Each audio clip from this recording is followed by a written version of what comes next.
Hey everybody, it's Kay and Dad from Kay's Creations, and we are finally back. We have been away for quite a while, guys. COVID-19 and some recording issues and computer issues. It has been far too long since we have had a video, but as you can see behind us, we have been very, very busy in our Minecraft world. We are glad to be back and share a little bit with you guys from this new realm that we've started working on. That is the spawn area behind us that we are putting together, which is based off of a video series by Blue Nerd on a medieval castle. Today, Kay and I would like to talk about farms.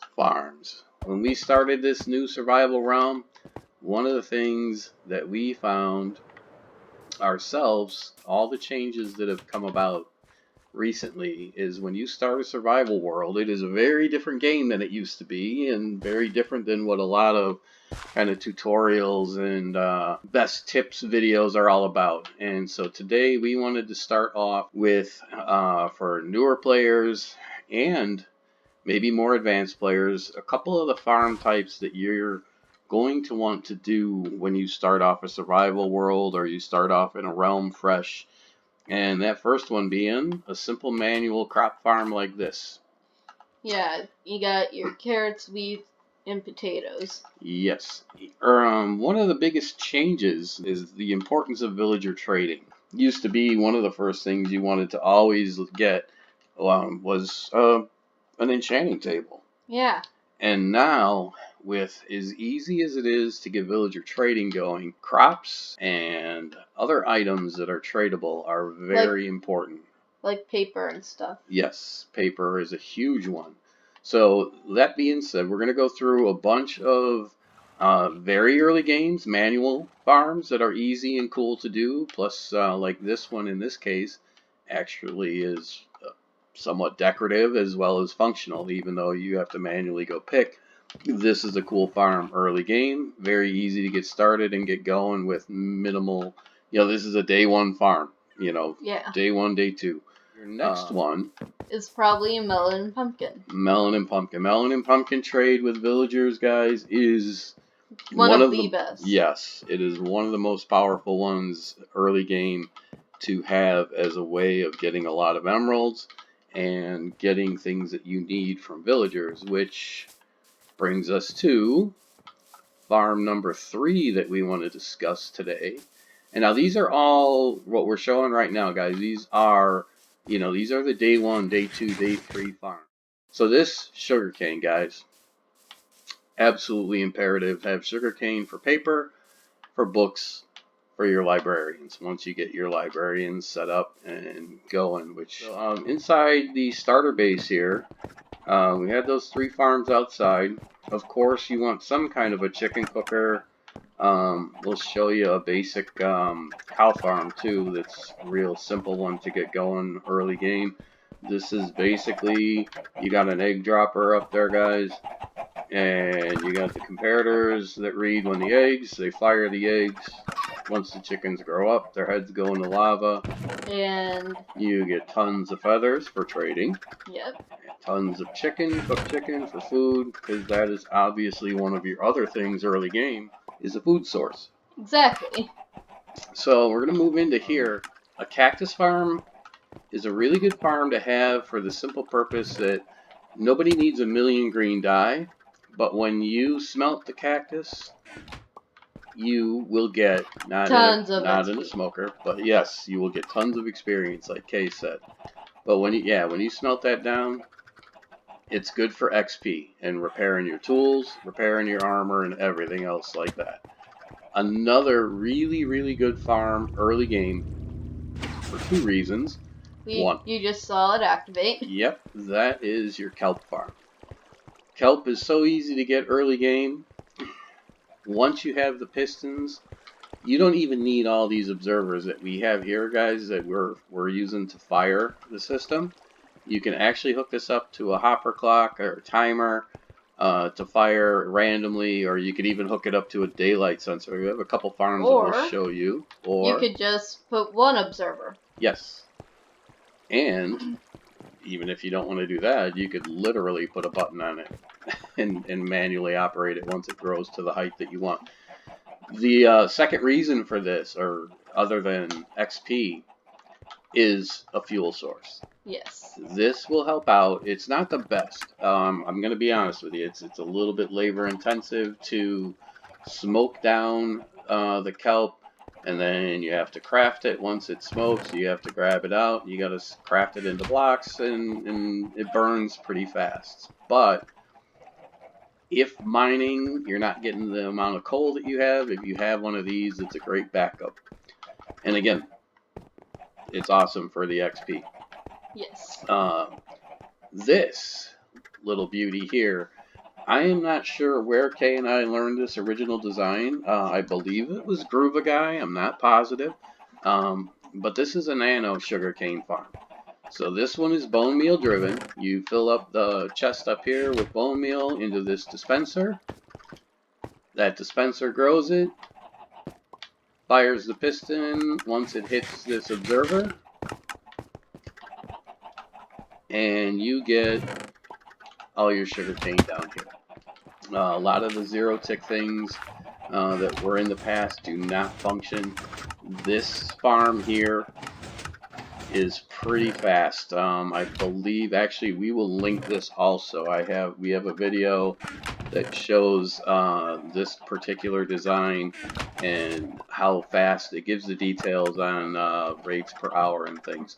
And we'll also link that or put a card up in the corner for you guys to check that out if you like.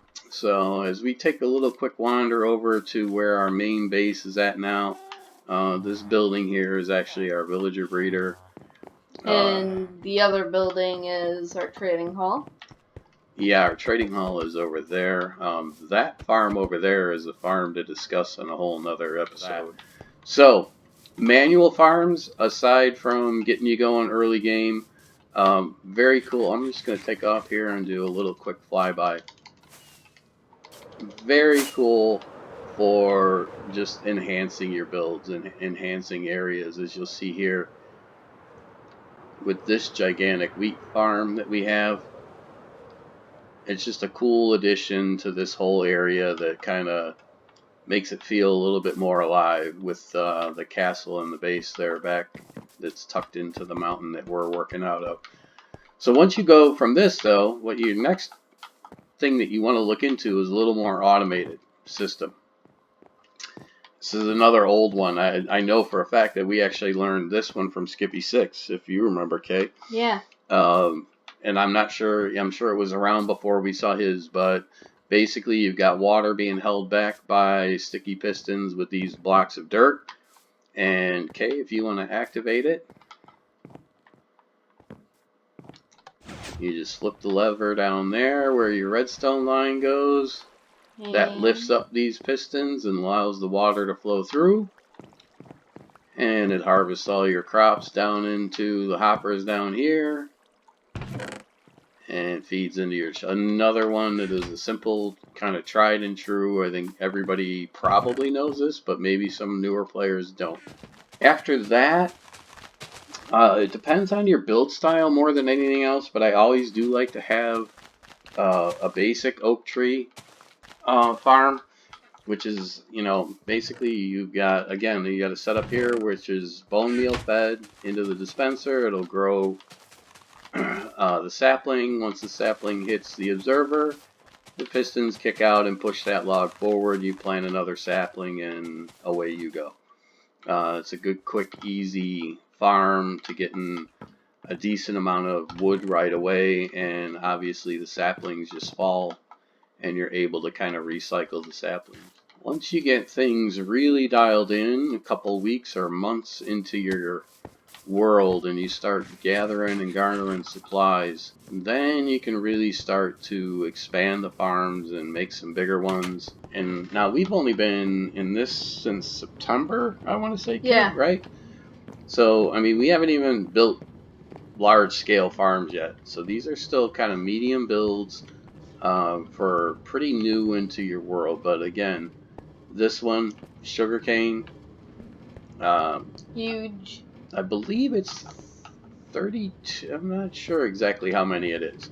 But again, this, we've been at it since September, so getting the observers and the pistons was not a huge deal because of the recent improvements in iron farms have really made some of these farms a lot easier to make. And then here's another variation on where we just have 16 pistons with observers on two sides. And this one also feeds into the same collection area for both farms down here. Farm for cows, definitely. Because aside from sugarcane getting you paper, the next thing you're going to need for books is that right there, leather. There's also netherwort farms. Yep, netherwort is a good one to have for brewing potions, which we did a whole series on some different potions. We got a couple more potion videos coming. A lot of people seem to like those. So, but yeah, this one here, we are kind of suspending the cows up top with utilizing the trapdoors. And then when you breed them, the babies fall down and grow in here. And you can either kill them with lava, or you can open the door and kill them with looting 3, which gets you obviously more leather and more steak. We have a Minecraft stalker in here. Yes, we do. Everywhere we turn. Okay, we took care of the stalker. And now is bamboo. This system right here is actually hooked to a farm that is on the top of the mountain, and we utilize that to run our system here, our fuel for our furnace. This is 16 furnaces that we have in this array, and this is an amazing system because of the simple fact that about 4 furnaces can basically repair, depending on how much you smelt, but the amount that we do, usually about 4 furnaces full of XP will repair all of your gear, no matter how bad it is. Six furnaces if things are really bad, really low. But our next and final kind of mainstay farm is this bamboo farm, this design here.